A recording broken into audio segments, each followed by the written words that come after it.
ఇప్పుడే జీ5 app download చేయండి. చూడండి మీ ఫేవరెట్ టీవీ షోస్ ఎప్పుడైనా ఎక్కడైనా. వచ్చింది కలెక్టర్ అమ్మ.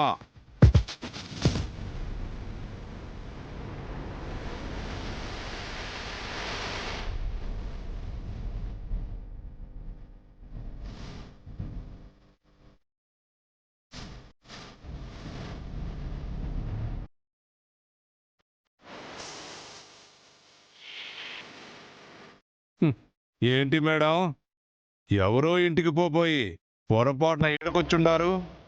పొరపాటు ఈ కలెక్టర్ ఎప్పుడు చేయదు. మరి ఎందుకు వచ్చినట్టు? కోపంతో ఏదో రగిలిపోతున్నట్టున్నారు. మా తమ్ముడు ఎక్కడా? ఈ రగిలే కోపం తగ్గాలంటే మా సుబ్బు మాకు కనబడాలి.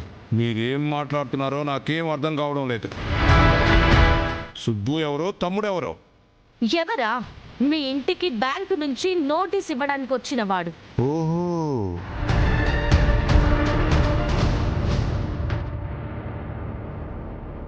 ఓ ఆడా మీ తమ్ముడా మేడం?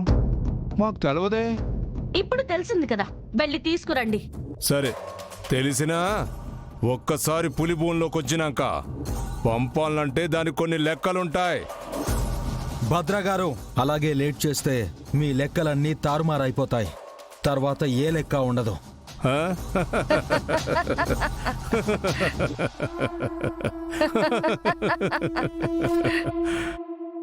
ఆవేశపడితే భద్రకాడ పనులు జరగవు నాయనా. పనులు చేయించేదే నేను. అది మీ ఆఫీసులో మేడం. మీ మాట వినడానికి ఇది మీ ఇల్లు కూడా కాదు, భద్రా సంస్థానం. నా ఆస్థానంలో నేను చెప్పేదే జరుగుతాది. కూల్గా కూర్చోండి, కూల్ డ్రింక్లు వస్తాయి. కూల్గా మాట్లాడుకుందాం మేడం. మాట్లాడడానికి ఏం లేదు. ముందు మా సుబ్బుని చూపించు, అదే మీకు కూల్. లేదంటే హాటేనా? అంతవరకు తెచ్చుకోవద్దు అంటున్నాను. ఒక మంత్రిగా చేయకూడనివి చేసినా ఇంకా మర్యాదగానే మాట్లాడుతున్నాం.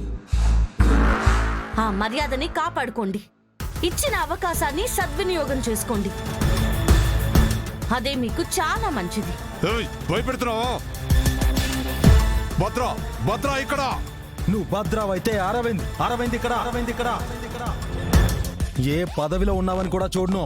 నేను కూడా అంతే. ఇట్టా వాగితే ఎవడని కూడా చూడను. రేయ్, నువ్వు ఎంతో మందిని చూసుంటావు, నాలాంటి వాడిని చూసుండవు. నీ సోదాపి మా సుబ్బుని మాకు అప్పగించు. సురక్షితంగా ఉంటే మీరు సేఫ్, లేదంటే శిక్షే. ఇలాంటి బెదిరింపులకు నా ఇంటి గేటు కూడా భయపడదు. ఆ గేటుని దాటుకునే కదా మేమొచ్చింది. కలెక్టర్ అని ఆగాము. నేను మంత్రి గారనే ఆగుతున్నాను. నా తమ్ముడు తక్షణమే నా ముందుకి రావాలి. అదెట్టా? మేమెవరమో తెలిసి నోటీస్ అంటించి నీకొచ్చిన ఒక అనామకుణ్ణి హొట్టా వదిలేస్తావా? ఓ, భద్రా గారు మాత్రమే అనుకున్నాను. భద్రా గారి భార్య కూడా కరప్షన్ క్వీనే.